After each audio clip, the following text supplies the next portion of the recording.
हम अभी आज डिस्कस करने जा रहे हैं इंटरनेशनल लॉ। इंटरनेशनल लॉ का सब्जेक्ट कैसा है, भले ये रगड़े में है लेकिन स्टिल भी आप इसमें से कैसे अच्छा स्कोर कर सकती हैं।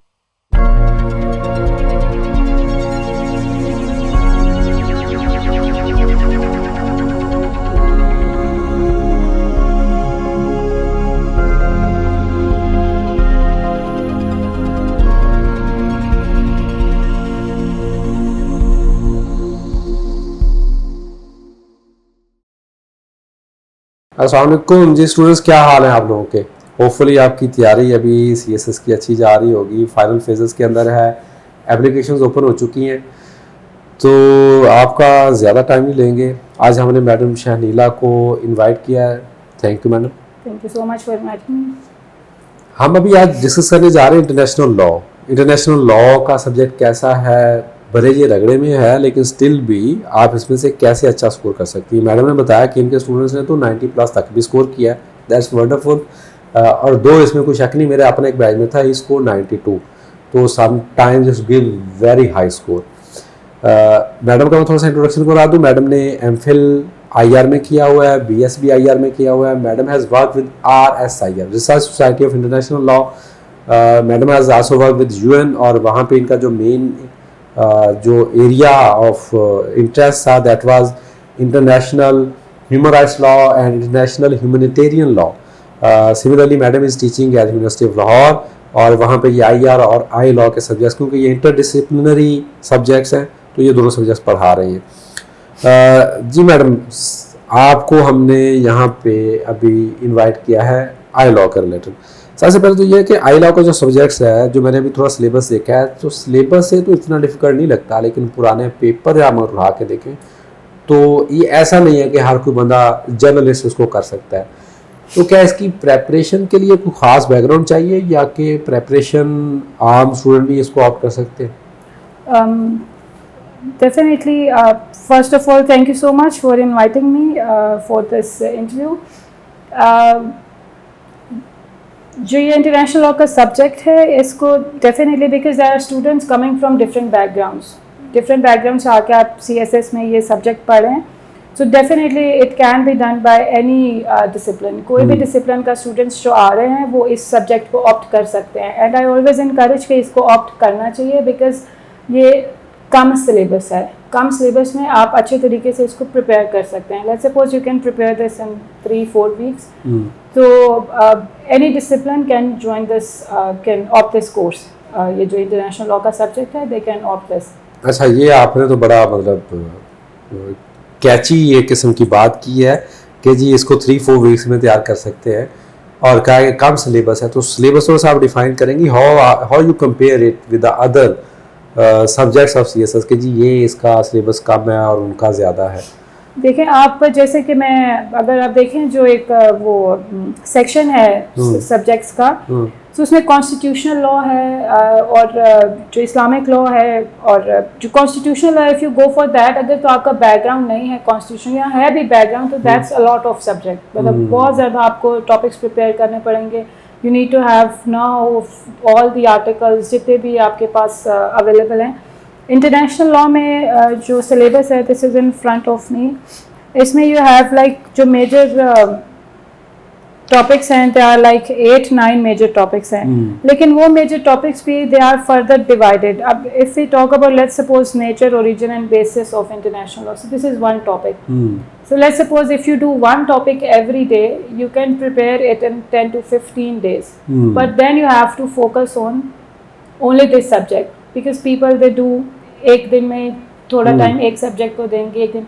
अगर आप सिर्फ और सिर्फ 15 से 20 दिन इंटरनेशनल लॉ को दें, you will have the basic knowledge of international law, and then you go for test, and then you know practical assignments कुछ आप करें, तो एक महीने में you can have like, I would not say full grip, but for CSS exam you can have that much of knowledge. Beautiful.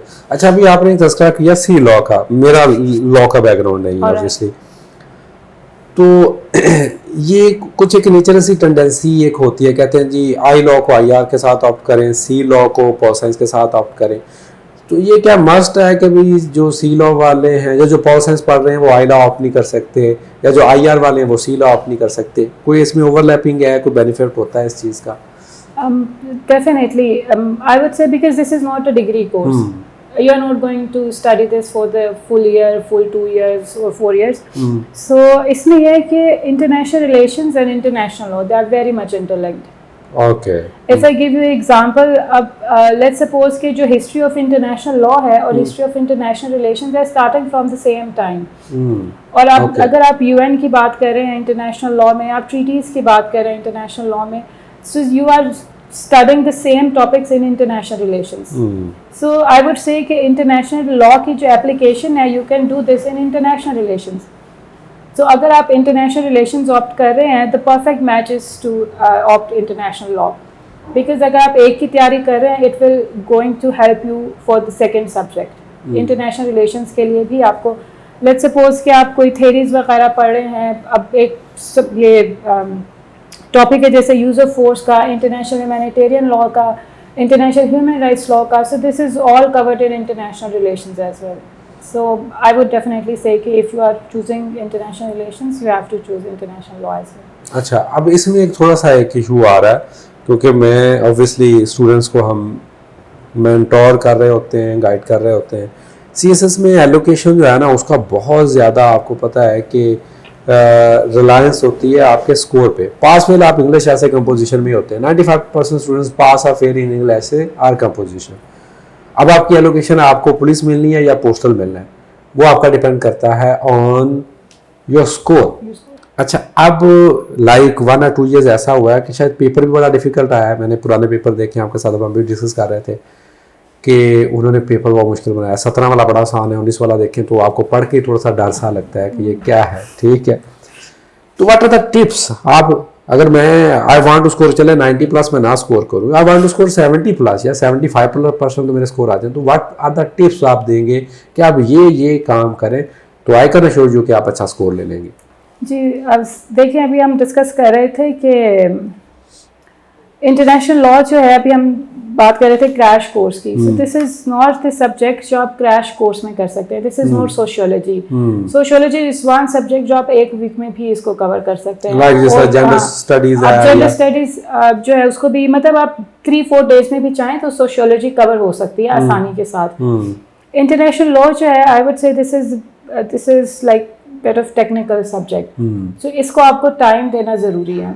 अगर आपको understanding हो जाती है, जैसे मैथ्स में कुछ गलत नहीं होता है जब सही हो जाता है, इसी तरह इंटरनेशनल लॉ में नहीं गलत होता है जब आप सही लिख रहे हैं. ये पॉइंट मैं पूछना चाह रहा था, मेरे माइंड में क्वेश्चन नहीं आ रहा था. मैं इसको it is like a concrete, ये तो बिल्कुल डिफाइंड चीजें हैं. जी, अगर आपने आर्टिकल लिखा है तो वो आर्टिकल अगर आपने सही लिखा है, वो उसी तरह ही लिखा हुआ है, तो उसको वो सही गलत का नहीं है. एग्जामिनर जो है, it will give him a good impression कि हाँ, इसको ये आर्टिकल पता है. लेट्स सपोज कोई भी टॉपिक है, कोई भी क्वेश्चन है, तो अगर इंटरनेशनल ह्यूमन राइट्स लॉ पे कोई क्वेश्चन आ रहा है या इंटरनेशनल ह्यूमैनिटेरियन लॉ पे कोई क्वेश्चन आ रहा है, so definitely you are going to discuss the treaties, जिसमें कि international human rights law is basically a set of treaties जो साइन की हुई हैं. ठीक है. सो उस पे जो क्वेश्चन आ रहा है, यू वुड राइट 3-4 आर्टिकल्स, या उसको कुछ डिस्कस करके उसके जितने भी ट्रीटी साइन है उनको डिस्कस करके करेंगे. सो जब आप उनको डिस्कस करें, जैसे कि इंटरनेशनल रिलेशंस है, कोई क्वेश्चन आता है आपको, सो आपको कुछ डिटेल लिखनी पड़ेगी. हिस्ट्री के सब्जेक्ट है उसमें, सो इंटरनेशनल लॉ में आप एक आर्टिकल लिख रहे हैं, आप उसको एक्सप्लेन कर रहे हैं, फर्दर आप उसको फिर एग्जाम्पल्स के साथ लिंक कर रहे हैं. इंटरनेशनल ह्यूमैनिटेरियन लॉ में अगर आप कश्मीर की एग्जाम्पल ले रहे हैं, सीरिया की एग्जाम्पल ले रहे हैं, रिफ्यूजी क्राइसिस की एग्जाम्पल ले रहे हैं, सो वो सब चीज़ें जो हैं, they are already predefined. You just have to connect them with different examples. ठीक हो गया. अच्छा, अभी आपने कहा कि जो आपको एक्ट्स का हवाला देना है, तो कितने एक्ट्स या सेक्शन याद करने पड़ेंगे? बहुत ज़्यादा रट्टा तो नहीं इसमें लगाना पड़ता, क्योंकि इट्स नॉट माई सब्जेक्ट. अगर बच्चे मुझसे साइंस में पूछते हैं तो मैं कहता हूँ हाँ जी, कुछ चीज़ों को तो रट्टा लगाना पड़ेगा. मतलब आपने वाइटामिन के नाम हैं, उनके सोर्सेज हैं, आपका अगर उसमें इंटरेस्ट डेवलप हो जाए तो वाइटामिन ए का क्या सोर्स है, आपको रट्टा लगाने की जरूरत नहीं. आपको वैसे ही पता चल जाएगा कि यार ये चीज़ जो है, कलेजी के अंदर विटामिन ए ज़्यादा है, कैरेट के अंदर विटामिन ए ज़्यादा है, अगर आपको, लेकिन वो भी आप रीड करते हैं और इंटरेस्ट डेवलप करते हैं. तो इसमें एक तो स्टूडेंट का इंटरेस्ट डेवलप होगा, उसको तो वैसे ही क्लासेस याद हो जाएगी. एक का बहुत ज़्यादा भी इंटरेस्ट नहीं है, तो कितने के क्लासेस या इसमें क्रैमिंग का पार्ट कितना का है इसमें?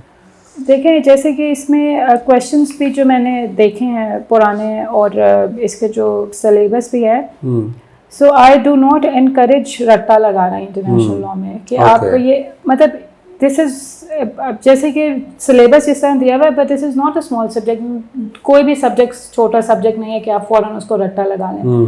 सो रट्टा is not a good strategy, but yes if you do not have interest, I always tell my students I try to make it easy for them by उनको उनके जो कॉन्सेप्ट्स हैं वो क्लियर करवाने के लिए। जब आपको पता होगा कि यूज ऑफ फोर्स क्या होता है और आपको पता होगा कि इस आर्टिकल में ये लिखा हुआ है, so you can write it in your own words, but you have to make the you know आपका कॉन्सेप्ट बनना चाहिए। गेस्ट जो है वो सेम रहना चाहिए, लेकिन आप वर्ड्स अपने इस्तेमाल वर्ड्स आप अपने इस्तेमाल कर सकते। लेकिन इसमें कुछ ऐसे लफ्ज हैं, अब जैसे अगर आर्टिकल 2(4) की बात करें यूएन चार्टर की, सो इंटेग्रिटी का लफ्ज यूज किया हुआ है। सो आपको वो लफ्ज अगर आप यूज कर लें या जो आर्टिकल्स दिए हुए हैं, सो आप अकॉर्डिंग टू दिस सिलेबस अगर आप प्रिपेयर करें, सो आपको बहुत ज़्यादा रट्टा नहीं लगाना पड़ेगा। और रट्टे को इनकरेज भी नहीं करते हैं। अंडरस्टैंडिंग हो जाए तो आई वुड से कि आप इंटरनेशनल लॉ आराम से कर सकते हैं, बट येस अगर आपको नहीं उसमें लिखना आ रहा है तो आप रट्टा भी लगा सकते हैं कुछ, बिकॉज जब हम पढ़ा रहे होते हैं, मैं तो जब पढ़ा रही हूँ, सो आई टेल देम कि ये वाली चीज़ प्रिपेयर करनी है, ये चीज़ नहीं, बिकॉज समटाइम्स स्टूडेंट्स को नहीं पता होता है। बिकॉज जब आप ऑनलाइन जाते हैं तो आप सिर्फ इंटरनेशनल लॉ का इंट्रोडक्शन नहीं लिखें तो काफ़ी सारी चीज़ें खुल जाती हैं। So students do not know कि कौन सी चीज़ है उसको पिक करना है, किसको नहीं करना है। So this is our responsibility कि हम उनको बताएं कि ये यहाँ से पढ़ना है। That's beautiful, that's called smart work, smart study.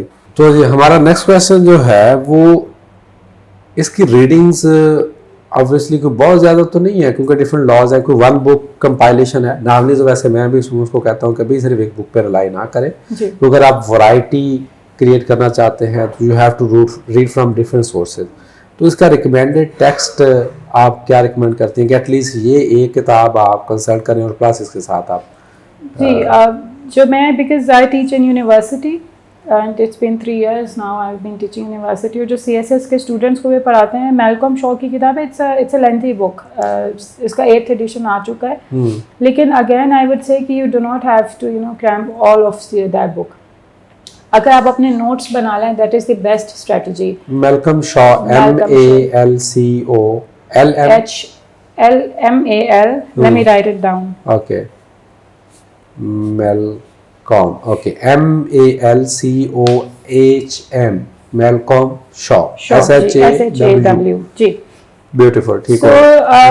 International law by Malcolm Shaw. International law जी। ठीक हो गया। I am teaching from 6th edition, but अब 8th एडिशन भी अवेलेबल है। सो एडिशंस चेंज होने में पता ही होगा, किताबों में बेसिकली इंटरनेशनल लॉ में केस लॉज जो है, केस स्टडीज ज्यादा ऐड कर देते हैं। ठीक हो गया। But the concept is going to be the same. ठीक हो गया। अगर आप डिप्लोमेसी के बारे में बात करें, उसकी डेफिनेशन नई किताब में चेंज नहीं हो रही है, सिर्फ वो कुछ केसेस ऐड कर देते हैं मजीद, जो कि उस साल से दूसरे साल में हुए होते हैं। ब्यूटीफुल, ठीक है। सो और पढ़ने का मैं बता रही थी कि अगर आप नोट्स बना लेते हैं आपने, let's suppose you are preparing for international law like way before जो पेपर है, लेट्स सपोज आप समर में प्रिपेयर करना चाह रहे हैं, लोग होते हैं एंड पे जाके जो होता है ये वाला सब्जेक्ट प्रिपेयर करते हैं। सो अगर आप नोट्स बना लेते हैं फ्रॉम डिफरेंट सोर्सेज, अब जैसे आप एकेडमी में आ रहे हैं तो आपको मतलब वील टेल देम कि कौन से सोर्सेज से बना, so it is going to help you when you are going to revise that subject. तो वो नोट्स बहुत ज़रूरी होते हैं बनाने, वो डिफरेंट सोर्स पे एक बुक पे फिर रिलाई करने का। अब आपने नोट्स की बात की तो बच्चों ने कह रहे हैं बने बनाए नोट्स आपके पास हैं कोई? नहीं, बने बनाए नोट्स बनवा देते हैं लेकिन बने बनाए नहीं होते। That's good point, क्योंकि बच्चों की हमेशा कोशिश होती है कि नोट्स मैडम आप दे दे खुद, ठीक है। लेकिन नोट्स से पढ़ने में बड़ा, जैसे किताब से पढ़ रहे हैं। अब मैथ्स जो है वो I am not maths person. International law जो है, मैं आपको मैल्कम शॉ की किताब बता दी है कि आप मैल्कम शॉ की किताब से पढ़ लें। इंटरनेट भरा हुआ है, we are living in the you know एक टेक्नोलॉजिकल एक एज में रह रहे हैं, इंटरनेट एज है। आप एक चीज डालते हैं आपको 10 चीजें मिलती हैं उसके बारे में, तो बहुत ज्यादा एक्सेसिबल हैं चीजें, but you do not know कि आपने कहाँ से पढ़ना है। सो आप किताब ले लेते हैं, नोट्स ले लेते हैं, आप रट्टा लगा लेते हैं। जब पेपर आता है तो जैसे ये 2019 का पेपर मैं देख रही हूँ, अभी हम बात कर रहे थे कि किसी बहुत जो है ना वो प्रैक्टिशनर ने बनाया, पढ़े लिखे आदमी ने बनाया। ठीक है। बनाया। तो जब फिर इस तरह का पेपर आता है फिर आपके लिए मुश्किल होती है, क्योंकि आपने तो रट्टा लगाया हुआ है, आपने नोट्स पढ़े हैं सिर्फ। हाँ। आपने सिलेबस देखा है और उस सिलेबस को देख के आपने उस किताब में से रट्टा लगा लिया। सो वो जो रट्टा है, this is not going to help you. So जो बने बनाए नोट्स हैं, they are not going to help you until unless you are not coming to the physical. ये आप सुन रहे हैं सारे, इसको अच्छी तरह से ध्यान में रखें जो मैडम कह रही हैं। और ये this is advice for every subject. जो आप लोग ये जाते हैं ना नोट्सों के पीछे कि आपने नोट्स ले लिए, और किसी भी सब्जेक्ट, एक तो पहली बात है अगर हर बंदा वो नोट्स लेके आ रहा है तो उसमें क्रिएटिविटी कोई नहीं ना मैम। नथिंग, कुछ भी ठीक है ना, क्योंकि आप 100 बंदा या 1000 बंदा अगर वही नोट्स वाली चीजें हेडिंग्स लिख रहा है डिटो, तो एग्जामिनर भी कहेगा कि यार ये इन्होंने क्या है, एक ही तरह के सारे सवालों को जवाब लिखते जा रहे even I tell my students मेरे बिकॉज आई मेक स्लाइड्स और मैं अपने जो notes I do not give them one notes, तो मैं उनको सो आई टेल देम कि जो मैंने स्लाइड्स दी हैं वो मैंने ही बनाई हैं, तो आपने उसको रट्टा लगा के वापस मुझे नहीं करना। आई वांट टू नो कि आपने क्या इसमें से पढ़ा है या आप क्या इसमें एडिशन क्या कर रहे हैं। आप तो फिर बहुत सख्त टीचर हैं। अच्छा, आप CSS के स्टूडेंट्स को पढ़ाती हैं ऑनलाइन या on ground? I do this on and off. Like this is not a regular practice because I'm doing my permanent job as well. So I do this on and off. Yes, I do this. चलें, आपको इंशाल्लाह हम engage करेंगे। जी students, आपके कोई जो questions हैं, madam माशाल्लाह she has a very good grip on this subject. ठीक है, वो भी रिक्वेस्ट है कि वो आपके कोई अगर इसके रिलेटेड क्वेश्चन है, जनरली जो आपके क्वेश्चन होते हैं मैंने ऑलमोस्ट वो सारे पूछ लिए हैं। बुक्स कौन सी हैं, सिलेबस कैसा है, तैयारी कहाँ से करनी है, कितना टाइम लगेगा। ठीक है, दीज आर जनरल क्वेश्चन। इसके अलावा अगर आपका कोई क्वेश्चंस है तो आप you can write in the comments and we will try to answer that. Thank you ma'am for your time. Thank you. अल्लाह हाफिज़।